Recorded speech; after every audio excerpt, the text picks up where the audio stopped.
Assalamualaikum warahmatullahi wabarakatuh. Halo teman-teman semua, apa kabar? Semoga sehat selalu ya, amin. Sebelumnya, perkenalkan nama saya Adi Wisnu Wirayuda, mahasiswa Prodi Pendidikan Bahasa dan Sastra Indonesia, Universitas Wadaya Gunung Jati, Cirebon. Perkenalkan, saya Ucar Widakesuma, mahasiswi Program Studi Bahasa dan Sastra Indonesia, Universitas Jambi. Pada kesempatan kali ini, kami akan mengajak teman-teman semua untuk belajar bersama mengenai materi dari kelas 8 bab pertama tentang teks laporan hasil observasi. Materi ini sudah kurikulum merdeka ya teman-teman. Baiklah, langsung saja kita masuk ke materinya. Kita mulai dengan pengertian teks laporan hasil observasi. Nah, sebelum kita mengetahui pengertian dari teks laporan hasil observasi, kita harus tahu dulu nih, observasi itu apa sih? Observasi adalah tindakan mengamati berbagai peristiwa, keadaan, dan benda-benda di sekitar. Jadi, teks laporan hasil observasi adalah tulisan yang dibuat berdasarkan hasil pengamatan atau tulisan yang mengungkapkan fakta-fakta yang diperoleh melalui pengamatan. Selanjutnya ada perbedaan antara topik dan gagasan utama pada teks laporan hasil observasi.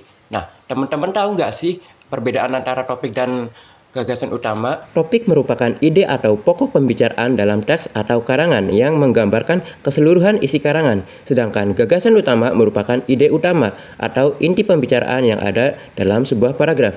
Gagasan utama juga disebut ide pokok. Lalu, bagaimana cara membedakan antara topik dan gagasan utama? Cara menentukan topik. Yang pertama, perhatikan judulnya. Terkadang, judul juga menunjukkan topik yang ada dalam teks tersebut. Yang kedua, ajukan pertanyaan.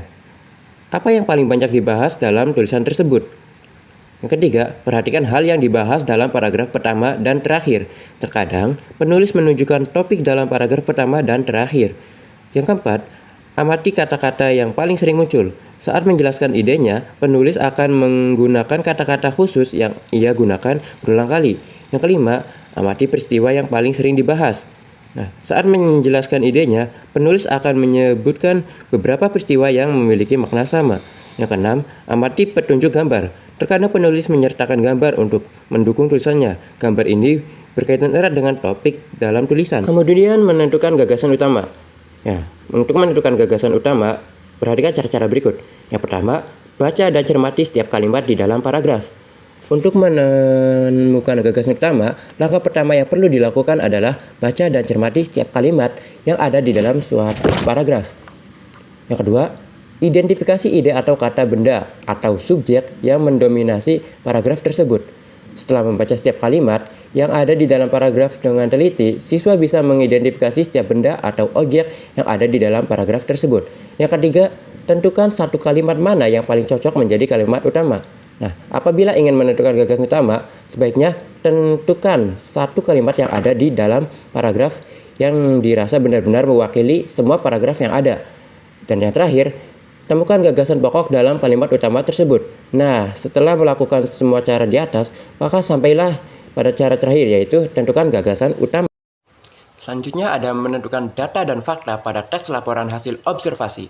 Nah, data dan fakta ini seringkali tertukar ya teman-teman. Meskipun keduanya mirip sebenarnya, di antara keduanya ini ada perbedaan. Lalu, apa saja sih perbedaannya? Data merupakan informasi yang dapat dipertanggungjawabkan kebenarannya. Data dibedakan menjadi dua, yaitu yang pertama, data kualitatif adalah data yang bersifat deskriptif, tidak terstruktur, dan biasanya berupa kata-kata. Yang kedua, data kuantitatif merupakan informasi yang bisa diberi nilai numerik atau diukur. Contoh kalimat yang mengandung data. Yang pertama, bus yang dimiliki Transkota berjumlah 45 buah. Yang kedua, dengan uang 15 juta rupiah, orang dapat memiliki sepeda motor baru. Kemudian ada fakta. Menurut Kamus Besar Bahasa Indonesia, fakta adalah hal, keadaan atau peristiwa yang merupakan kenyataan atau yang benar-benar terjadi. Nah, contoh dari kalimat yang mengandung fakta adalah yang pertama, warga Indonesia yang berusia 17 tahun ke atas dan sudah memiliki surat izin mengemudi atau SIM boleh mengendarai sepeda motor. Yang kedua, sepeda motor adalah alat transportasi roda 2 yang digerakkan oleh mesin. Selanjutnya ada struktur teks laporan hasil observasi. Nah, teks laporan hasil observasi ini memiliki struktur. Menurut Anderson pada tahun 2003, teks laporan hasil observasi terbagi atas 3 bagian, yaitu yang pertama ada definisi umum yang terletak pada paragraf pertama. Yang kedua, deskripsi bagian, yaitu penjelasan mengenai objek yang dibahas pada bagian deskripsi umum. Dan yang ketiga adalah simpulan. Untuk lebih mudah dikenali, teks laporan hasil observasi tersusun atas 3 bagian berikut. Yang pertama yaitu pembuka atau definisi umum. Bagian ini berada di awal teks dan berisi pengenalan mengenai objek yang akan diamati. Yang kedua adalah isi atau deskripsi bagian. Bagian ini membahas objek yang diamati. Bagian ini mengandung fakta yang dapat dipertanggungjawabkan kebenarannya. Dan yang terakhir adalah penutup atau simpulan. Bagian yang berisi kesimpulan tentang objek yang diamati. Kemudian ada perbedaan antara paragraf deskripsi dan paragraf eksposisi pada teks laporan hasil observasi. Paragraf deskripsi adalah paragraf yang menggambarkan suatu hal dengan terperinci dan detail, seperti dapat dilihat, didengar, dicium, diraba, dan dirasakan. Sedangkan menurut Kamus Besar Bahasa Indonesia, eksposisi berarti uraian atau paparan yang bertujuan menjelaskan maksud dan tujuan sebuah karangan. Jadi, paragraf eksposisi adalah paragraf yang memaparkan informasi, maksud, dan tujuan, tentu agar pembaca memperoleh tambahan pengetahuan. Kemudian ada tanda baca dan tata cara penulisan bahasa asing dan bahasa daerah. Nah, kita mulai dari tanda baca dulu ya. Jadi, tanda baca itu kan ada banyak, tapi kita akan berfokus pada 4 tanda baca saja, yaitu tanda baca titik, tanda baca koma, tanda baca titik 2, dan tanda baca titik koma. Yang pertama yaitu tanda titik. Tanda titik ini mempunyai beberapa fungsi, dan salah satunya adalah dipakai untuk mengakhiri kalimat. Yang kedua, tanda koma. Tanda koma mempunyai beberapa fungsi, dan salah satunya dipakai untuk pemerincian 3 unsur atau lebih yang digunakan dalam suatu kalimat. Yang ketiga, ada tanda titik 2. Tanda titik 2 juga mempunyai beberapa fungsi, dan salah satunya dipakai di akhir pernyataan yang diikuti dengan pemerincian. Dan yang keempat yaitu tanda titik koma. Tanda titik koma dipakai untuk pengganti kata penghubung yang menunjukkan hubungan setara dalam sebuah kalimat. Kemudian, tata cara penulisan kata dalam bahasa daerah dan bahasa asing. Dalam menulis sebuah teks laporan hasil observasi, pasti ada kalanya kita harus mencantumkan bahasa daerah atau bahasa asing. Nah, itu ada aturannya ya dalam penulisannya. Dalam menulis kata dari bahasa daerah dan bahasa asing yang belum diserap ke dalam bahasa Indonesia harus ditulis menggunakan huruf miring. Contohnya, wisatawan dapat menikmati jajanan kuliner di sepanjang pantai Padang seperti jajanan lengkitang, pensi, karu puak kuah, pisang bakar, kelapa muda, soto, satai, dan aneka macam seafood. Contoh teks laporan hasil observasi tentang makanan khas Indonesia. Pernyataan umum, makanan khas Indonesia merupakan cerminan akan ragamnya budaya dan tradisi dari Kepulauan Nusantara yang terdiri atas 6.000 pulau ini. Secara umum, makanan Indonesia yang memang kaya akan rempah-rempah seperti kemiri, cabai, temu kunci, lengkuas, jahe, kencur, kunyit, kelapa, dan gula aren. Bumbu-bumbu tersebut digunakan untuk memberikan aroma yang khas untuk makanan Indonesia. Deskripsi bagian. Beberapa jenis hidangan asli Indonesia dapat ditemukan di beberapa negara terutama di benua Asia. Makanan Indonesia yang populer seperti sate, rendang, dan sambal sangat digemari di Malaysia dan Singapura.